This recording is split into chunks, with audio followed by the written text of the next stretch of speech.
इतना ज्यादा भी नहीं दिखाना था। एडिटर भाई साहब थोड़ा सा कंट्रोल कर लेते। नो प्रॉब्लम, अपने ट्रेलर में एक्शन को ज्यादा इंपॉर्टेंस दिया है, साथ ही साथ अपने इंपॉर्टेंट मूवमेंट्स के कुछ डायलॉग्स को भी ऐड किया है, जो क्रिंजी फील तो बिल्कुल नहीं होता। इतने सारे गाने रिलीज होने के बावजूद अपने ट्रेलर में कुछ भी नहीं दिखाया, जो अगेन बहुत अच्छी बात है। इवन ट्रेलर में आपका फिल्म मेकिंग क्वालिटी नजर भी आता है, मगर अनफॉर्चुनेटली अपने मूवी के प्लॉट के बारे में थोड़ा ज्यादा ही रिवील कर दिया है, जिसके बाद इस पिक्चर का सबसे बड़ा twist tiger Shroff versus Akshay Kumar को भी आपने रिवील कर दिया है। नो प्रॉब्लम, हम सब जानते हैं कि ये एक स्मार्ट मार्केटिंग स्ट्रेटेजी है। मेन मटेरियल का झलक ट्रेलर में दिखा दो, ऑडियंस को चौंका दो, बस पिक्चर फर्स्ट डे में हाउसफुल। ओके, तो first of all 3 minute 32 second की इस ट्रेलर की मेन प्लॉट को थोड़ा सा अवॉइड करके बात करने की कोशिश करते हैं, क्योंकि समझ रहे हो ना, ज्यादा डिटेल में जाएंगे तो मे भी स्पॉइलर हो जाए। देखो भाई, सिंपल कहानी इस ट्रेलर से पता चल रहा है कि इंडिया की एक बहुत ही पावरफुल और इंपॉर्टेंट वेपन इस मूवी का मेन विलन पृथ्वीराज सुकुमारन का कैरेक्टर चुरा लेता है, जिसे वो बाद में इंडिया के ऊपर ही इस्तेमाल करेगा। पर ऐसा वो क्यों करना चाहता है उस पे हम नहीं जाएंगे, पर उसे रोकने के लिए कौन आ रहा है हम उस पे ध्यान देते हैं। लायंस नाम की एक आर्मी रेजिमेंट की 2 सोल्जर, बड़े मियां और छोटे मियां, और प्रोबेबली हम ट्रेलर देखकर थोड़ा बहुत अंदाजा लगा सकते हैं कि वो दोनों मिलकर इस अटैक को रोक लेते हैं और दोनों विलन के जाल में फंस भी जाते हैं। देन शायद इस मूवी के अंदर और एक प्लॉट इंक्लूड है एआई वाला, जिसको मैंने टीजर में ऑलरेडी प्रेडिक्ट कर लिया था। बस समझ लो ये आर्टिफिशियल इंटेलिजेंस वाला चक्कर मूवी के विलन पृथ्वीराज सुकुमारन को इंक्लूड करके क्या डिलीवर करना चाहता है वो अब मूवी जब आएगा तब देख लेना। खैर, अब इस ट्रेलर की मेन पॉजिटिव्स की बात कर लेते हैं, जो मुझे बहुत हद तक इंडस्ट्री स्टैंडर्ड भी फील हुआ। नंबर 1,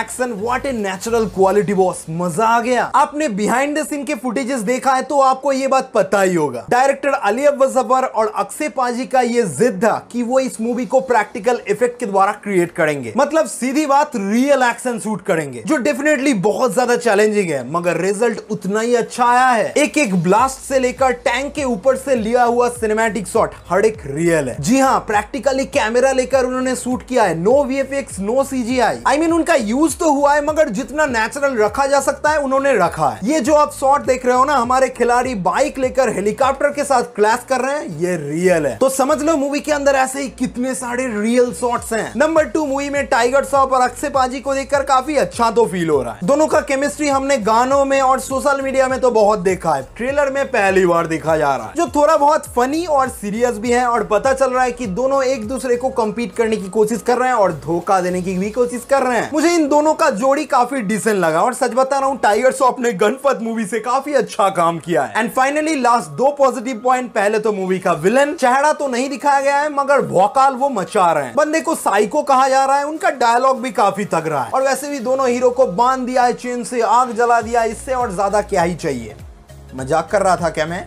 हाँ, मजाक कर रहा था। ठीक है भाई, जो करना है आप कर लो, पर मूवी के अंदर इसका सेंस नहीं बना तो मैं छोड़ेगा नहीं। मेरे अकॉर्डिंग इस मूवी के विलन का एक बहुत बड़ा पास्ट है, जो हमें मूवी में ही पता चलेगा। एंड फाइनली ये सीन क्या कहना चाहता है? बंदा किसी सुपरनेचुरल ताकत को एब्जॉर्ब कर रहा है क्या? पता नहीं ये क्या चीज है। आपको कुछ अंदाजा लग रहा है तो कमेंट में बताओ, मुझे तो कुछ उल्टा सीधा ही लग रहा है। खैर, जो भी हो, इस मूवी के पॉजिटिव्स की बात किया जा रहा है और डायरेक्टर अली अब्बास जफर को इग्नोर कर दूं, वो नहीं हो सकता। मेरे अकॉर्डिंग आफ्टर सिद्धार्थ आनंद, ये बंदा इंडियन सिनेमा की एक्शन का स्टैंडर्ड एक अच्छे खासे स्केल में सेट करना जानता है। ना कोई फालतू का मजाक मस्ती वाला डायलॉग, ना कोई आइटम नंबर, लब्बब का चक्कर से लेकर ना कोई बेफालतू की चुतियापा, कुछ भी नहीं है। देखकर क्लियरली समझ में आ रहा है कि बंदा रॉ सिनेमा बनाने में काफी ज्यादा विश्वास रखता है, और वो चीज बड़े मियां छोटे मियां में भी शायद हो जाए। हम ऐसा ही उम्मीद रखते हैं कि 250 करोड़ वेस्ट ना हुआ हो। ओके, तो बहुत हो चुका है तारीफ, अब थोड़ा सा निंदारस का भी बारिश कर दिया जाए। ओके, तो शुरुआत करते हैं डायरेक्टली म्यूजिक से, जो कि इस मूवी का सबसे बड़ा नेगेटिव है, जिसने पहले ही मूवी के मार्केटिंग पे इफेक्ट कर डाला है। मूवी का उल्टा सीधा उल्टा पलटा सॉन्ग रिलीज करके। वाल्ला हबीबी सॉन्ग से लेकर इसका टाइटल ट्रैक उतना इंप्रेसिव नहीं था। साथ ही साथ ट्रेलर के अंदर भी म्यूजिक का उतना इंपॉर्टेंस तो फील नहीं हो रहा, ना ही दोनों हीरो के एंट्री वाले शॉट में कुछ अच्छा म्यूजिक डिलीवर किया गया है,